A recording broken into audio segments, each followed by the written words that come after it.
Yo creo. Puedo darle un poquito más.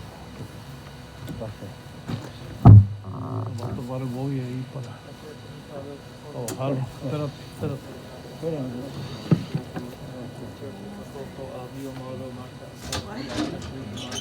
Tengo que lavar uno de allá atrás. ¿Sale?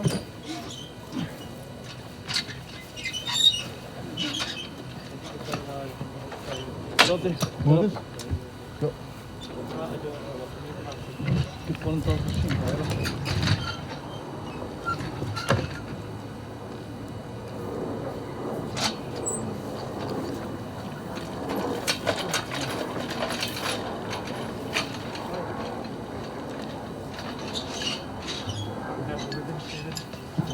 Evidence. Just give me 1 second, sir.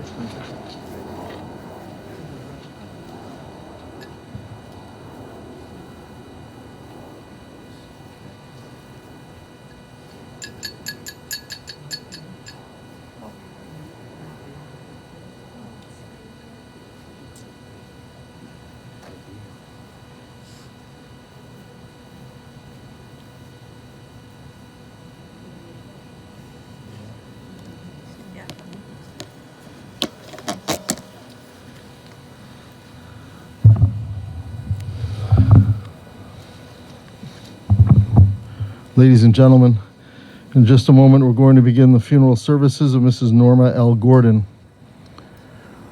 Rabbi Jeffrey Weil from Ezra Habonim, the Niles Township Jewish Congregation, will be officiating. And for those of you who are online, all the information as far as a charity you can find on our website, the National Kidney Foundation of Illinois.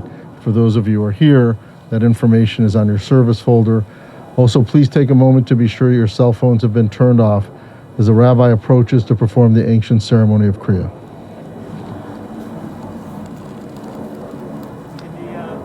In the Bible, when something sad happens or something calamitous would happen to our biblical...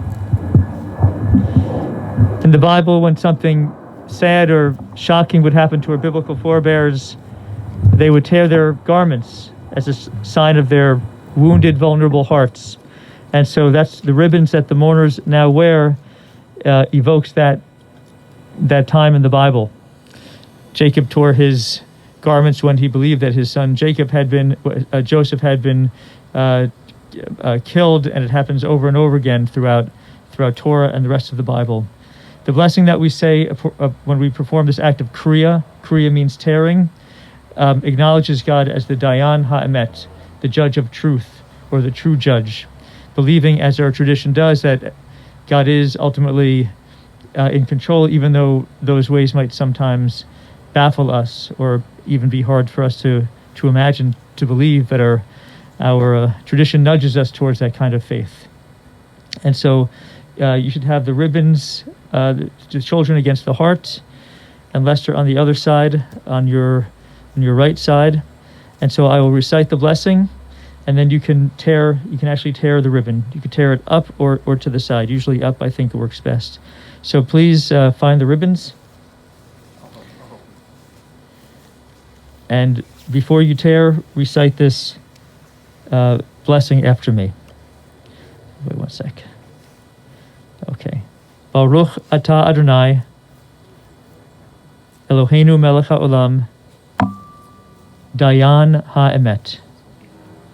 Amen. Blessed are you, eternal our God, ruler of the universe, the judge of truth. You may tear now.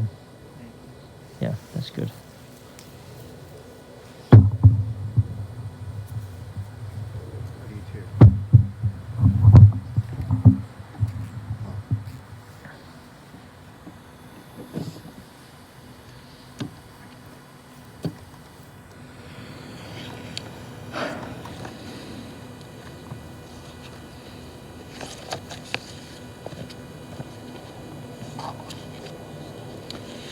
Begin with words from the Psalms, from the psalmist.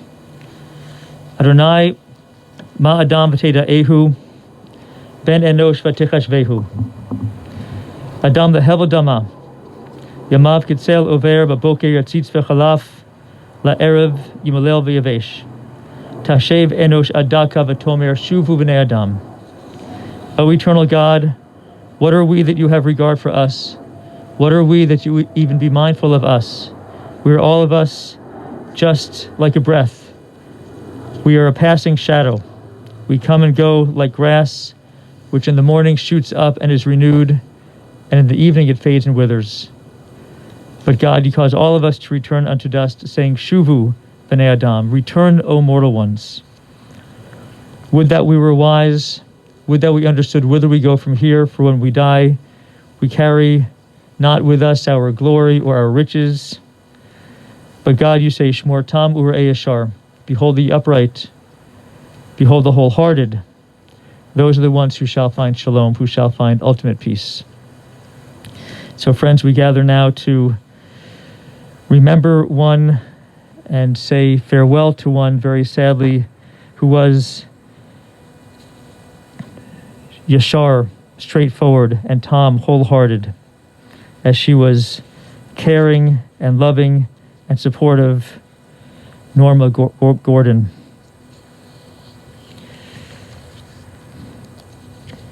Our sacred scriptures seem to have something to say for all the times of our lives, the happy times and the sad times as well. You should find on your handouts the 23rd Psalm, which I'll read first in Hebrew, and then we will read it together in English.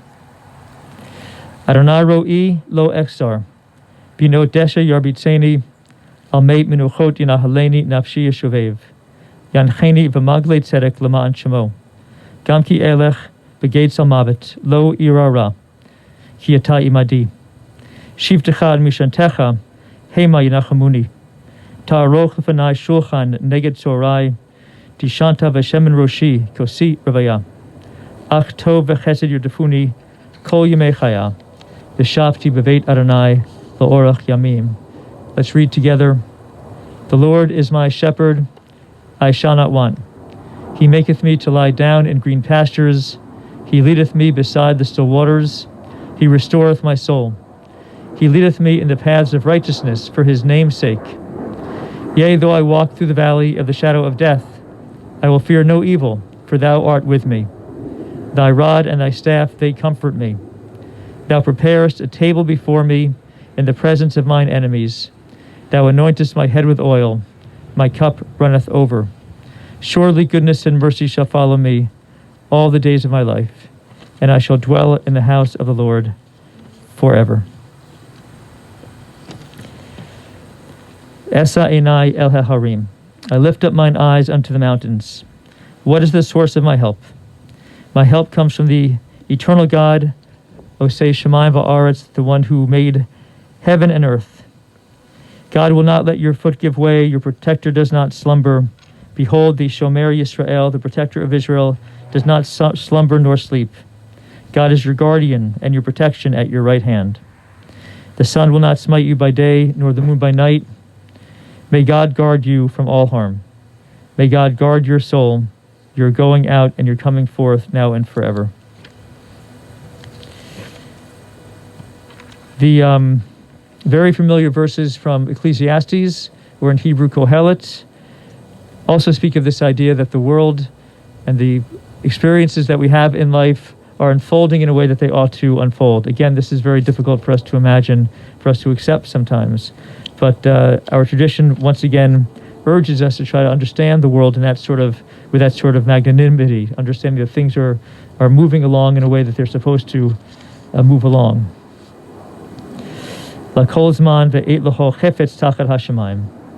everything there is a season, a time for every experience under heaven, a time to be born, a time to die, a time to plant, a time to uproot that which is planted, a time to tear down, and a time to build up, a time to weep and a time to laugh, a time to grieve, a time to dance, a time to throw stones, a time to gather stones together, a time to embrace, a time when we must refrain from our embraces, a time to seek and a time to lose, a time to keep and a time to discard, a time to tear and a time to sow, a time for silence and a time to speak. And so this is an appropriate time to speak words in tribute of and memory of Norma Gordon. We are, friends, at a very interesting time of the year right now. We're between two major holidays. We finished Yom Kippur just days ago, and Sukkot begins tonight. Yom Kippur is an acknowledgement of fracture in our lives, of things gone wrong in the world, and our desire to improve that. Sukkot, arriving just 5 days later, kind of feels like the opposite in some ways. It acknowledges fullness and abundance in our lives. The moon is full on Sukkot, as it will be tonight. The air is redolent in this season. The fall harvest is abundant. We call this particular holiday, Sukkot, Zman Simchatenu, the time of our joy, the season of our rejoicing, thanking God for that fullness and for the blessing of shlemut, which is the same root as shalom, which really means wholeness. Norma Gordon had much to be thankful for as well during this season of giving thanks. And while you are mourning and you feel a lack, of course, we understand that she had much to be grateful for in her life, and you have much to be grateful for because of her life. There was a wholeness there. One might say that she even created a wholeness in her life. Early on, there was for her challenge as a child. She had parents who divorced, not common when she was a girl, not common at all, and that was difficult. But she, Norma, grew strong, and she built a full life centered around you, centered around this family. And she imbued that life and this family and all of you with her selflessness and her love. Norma was raised in the Lakeview neighborhood along with Sister Nancy and her parents. They were members of Temple Shalom, and she attended Nettlehorse and then Sen High School. Edith, her mom, ended up raising these two daughters on her own, and she did so very impressively. She was entrepreneurial. She had her own secretarial services company, and this fortitude, I think, was passed down to her daughter, Norma. And Norma began shouldering responsibilities, quite a lot of them, at home as a girl. She cooked, she made meals, she helped take care of her younger sister, and more. Edith relied heavily on Norma. Norma also eventually worked with Edith in the business. Norma was never one to shy away from work, for sure.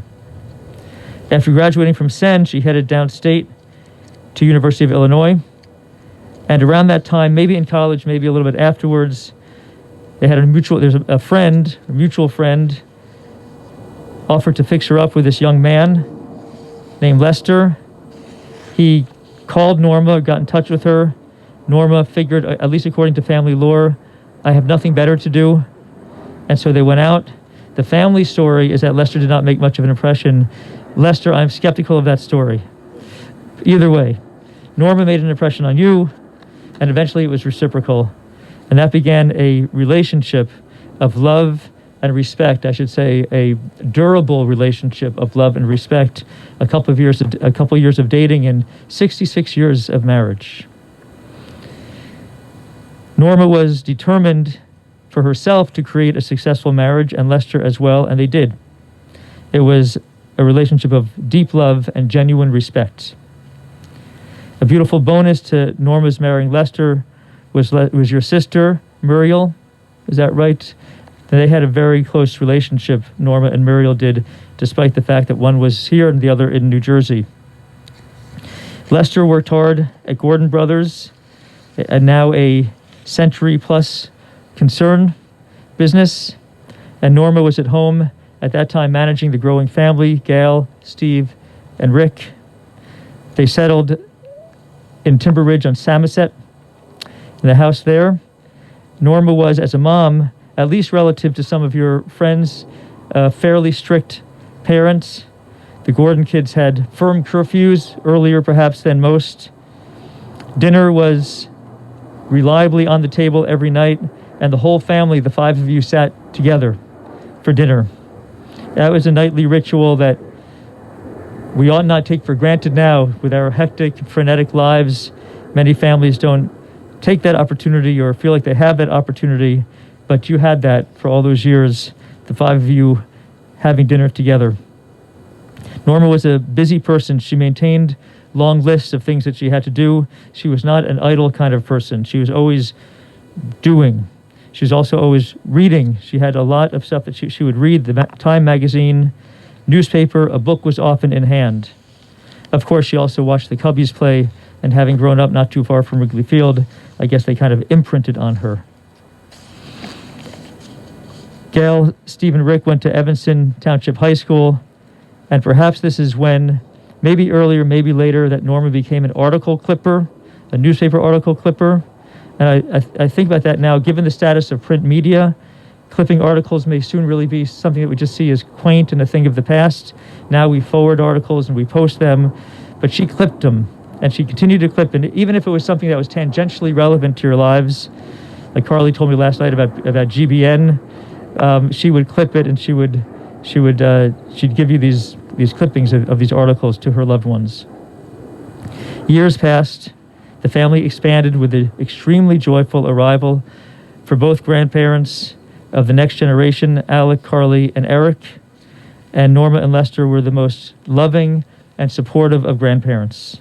And Carly will speak to us in a few minutes as well. The grandparents attended everything, the exciting baseball games and basketball games, and of course the excellent ballet recitals as well. And I actually do remember, and when I was at Temple Bethel, I mean, there was averaging about 95 to 100 B'nai Mitzvah a year. I remember your family's, your bar mitzvah, and how wonderful that was, and how the family came together. If you only remember these things as a rabbi, if it obviously makes some sort of emotional impression on you. And your family did, just because of, the excitement and the love and everything else. So you made a very positive impression. How many years ago was that? A lot of years ago. In addition to those kinds of simchas, there are many, many just other kinds of simchas, just happy times, meals together at Manny's on Tuesdays, going to a theater downtown or at the Lincolnshire Marriott. It's hard to itemize, sort of just have all the details of such a relationship, because it was, for the grandchildren, it was a lifetime. It was your life. It has been your life, and it will continue to be your life as well. It's hard to just come up with all the different details. It just was the relationship, and it was an overwhelmingly positive relationship with your grandparents. A lifetime of love and support and stability, including during times that felt unstable. Norma would do anything for this family. She and Lester were happy with just the simplest and best things. Wealth and honor and status, those were not high on the list. It was really just about family and work and the business and each other. And yes, work continued, by the way, for Norma. Up until just months ago, she worked. She and Lester would drive to Gordon Brothers together. He would drive there. She would drive home. I think that's a very nice marital relationship, arrangement rather. And when she was there, she was there. If somebody would come down and say, "Hey, Grandma, let's go out for lunch," she'd say, "I'm working." Okay. Norma maintained other close relationships throughout her life with longtime friends, like you mentioned, the University of Illinois crowd, and other family members, grandnephew Seth, who considered her to be like a second grandmother. And others, of course, have entered the Gordon orbit. Amy and Danny, of course, as well, adored Norma. Relationships, it's really what it's all about. And all these relationships were key to understanding the woman. Having everyone around the table, at a restaurant, or at home, a meal that she would prepare, often from scratch, that brought her the greatest sense of wholeness, the greatest joy. Truly, what more does one need in life? Norma Gordon was classy, caring, elegant, down to earth. She pursued the fullness that her marriage to Lester offered, that this family offered. It was what she sowed, and it is what she harvested throughout her life. And you are the harvest. Really, the love is the harvest. As Sukkot begins in just a few hours, while you mourn, and that's appropriate, you will mourn. Of course, you should mourn. May you also recall the gratitude and the joy and the love and the lessons of Norma Gordon's life. May she rest b'shalom, may she rest in peace, and may her memory be an example for you, an inspiration and a blessing. Amen. Carly?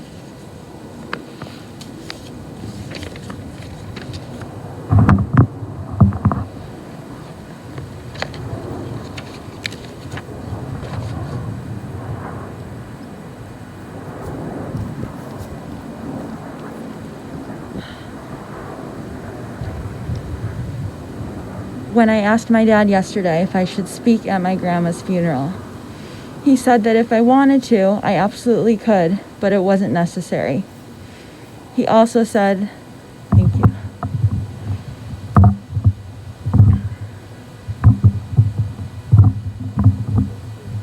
Thank you. He also said that he knows I'm never short on words, which is typically true. But I am finding it impossible to find the words to describe the huge hole in my heart that losing my grandma has left. The pain is indescribable. But luckily, I do have a lot to say about my grandma, and there are a lot of words I can use to describe her. There is no one in the world more beautiful, intelligent, and loving than my grandma. As I told Rabbi Weil last night, she just exuded class. She was a wonderful person and truly the rock of our family. My grandma and I had a very special relationship that I don't think too many people get to experience. We talked every day, and there was nothing that I wouldn't talk about with her, and there was nothing that she wouldn't share with me. She was my other half, and I am who I am today because of her. Nobody listened to me or loved me the way she did with her pure, unconditional love. And one of the greatest gifts in my life will forever be having Norma Gordon as my grandma. My grandma was truly an example of everything I wanted to be, and nothing motivated me more than wanting to make her proud. I will miss her every day of my life, but I know that she will always be with me. I promised her that I was going to look after Pops, because I know that was what she would want. Although she loved to boss him around, and she would complain about him making her wait to leave work or getting lost from time to time, there was nobody she loved more than him. Their marriage was truly a marriage of respect and pure love, and everything that I hope mine will be someday. Grandma, I hope you are at peace. Thank you for giving me everything, and I promise you will always be the boss of the Gordon family. I love you.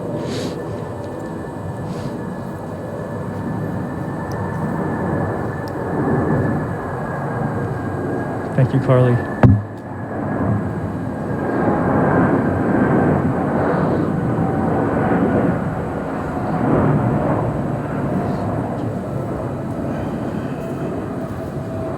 Nothing prepared, just speaking from the heart. To quote my mother, unbelievable. The one person that I thought would test living forever is my mother. Never sick, never a cold, hardly even a sniffle. It's hard to believe that it's here. She's in peace, and I saw that and I felt it. And I just want to say that how fortunate I am, and my sister and my brother, how fortunate we are to have two parents that lived through their 80s, into their 90s, worked. We just never thought there was an end game to it. I don't know how I'm going to get my accounting reports anymore at work. My mother was very passionate about Gordon Brothers, and I'm going to carry that torch on for her. And I miss you, Mom. I love you very much.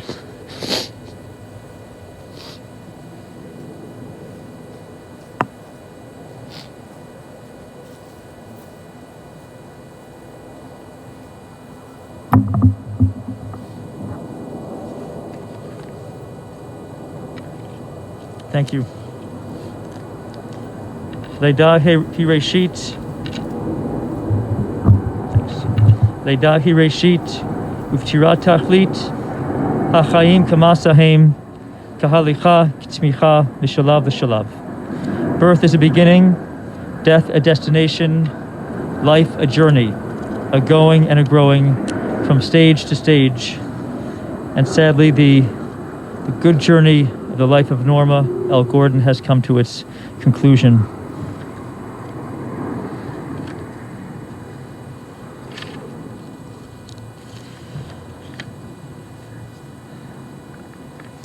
I continue with the El Malei Rachamim, the memorial prayer. If it's comfortable for you to rise, please do so, but it's okay if you don't.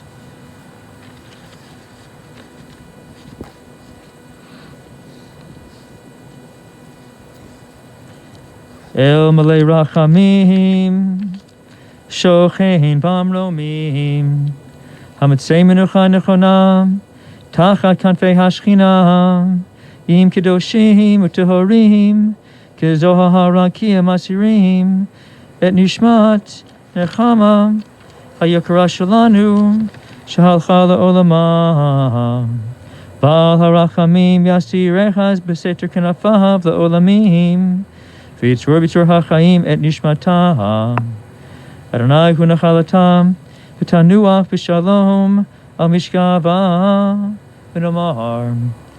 Amen. Compassionate God, eternal Spirit of the universe, grant perfect rest in your sheltering presence with the holy and the pure who shine like the glow of the heavens. To Norma Gordon, who has entered eternity. O God of mercy, let her find refuge in your eternal presence and within the shadow of your wings. Let her soul be bound up in the bond of everlasting life. God is her inheritance. May she rest in peace. And we say, Amen. You may be seated.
I have here earth from the land of Israel, from Har Hazzetim, the Mount of Olives in Jerusalem. It is customary to put earth from Israel into the grave of a Jew. It really ultimately represents the enduring Jewish belief in a better future for all of humanity.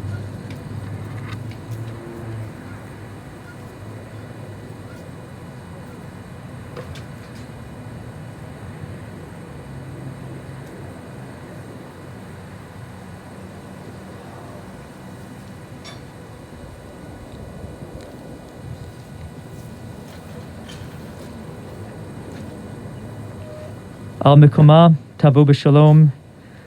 May Norma Gordon come to her eternal home in peace.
With Job, we say, Adonai Natan v'Adonai Lakach, Yehishim Adonai Mevorach.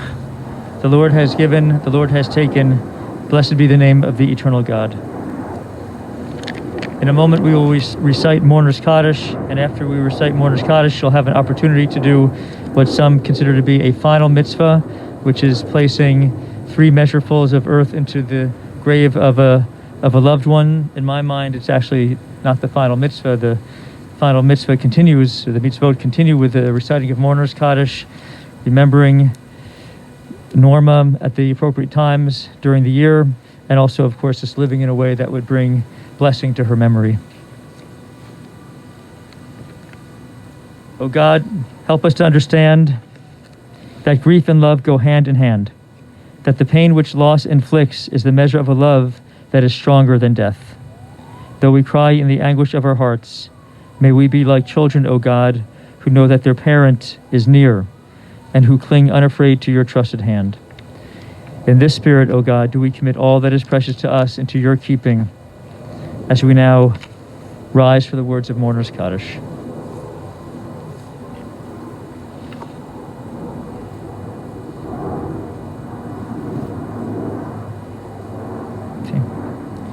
Yitgadal v'yitkadash shemei Rabbah be'alma divra chirutei v'amlich machutei b'chayechon uv'yomechon uv'chaye dechol beit Yisrael ba'agala uv'yizman kariv v'meru amen. Yehei shmei Rabbah mevarach la'alam ulamei amayam. Yivarach v'yishtabach v'yitpa'ar v'yitramam v'yitnaseh v'yithadar v'yitdaleh v'yithalal shemei dekudasha barichu. La'ela min kol birchata v'shirata, tushbechata v'nechamata, da'amiran be'alma imaru, amen. Yehei shlam arab b'min shmayim, v'chaim aleinu ve'al kol Yisrael, ve'imru, amen. Oseh shalom b'mrumav, hu ya'aseh shalom, aleinu ve'al kol Yisrael, ve'imru, amen. I'd like, before we put the 3 measures of earth into the grave, for all of you who are here to support the 3 mourners, the 4 mourners rather, to please recite these words after me, speaking to them, these traditional words of comfort. May God console you with all who mourn in Zion and Jerusalem. Hamakom yenechem etchem b'to'asha avei Tzion v'Yerushalayim. Now go forth in peace unto life.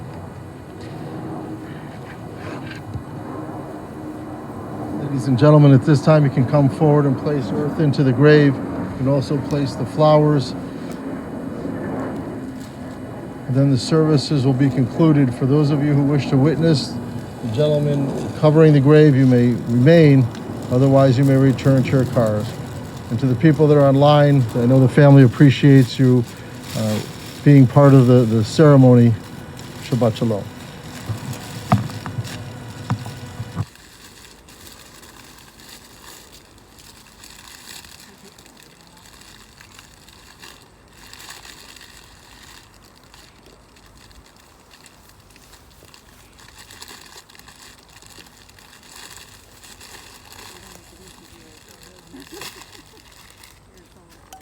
I got it, don't worry.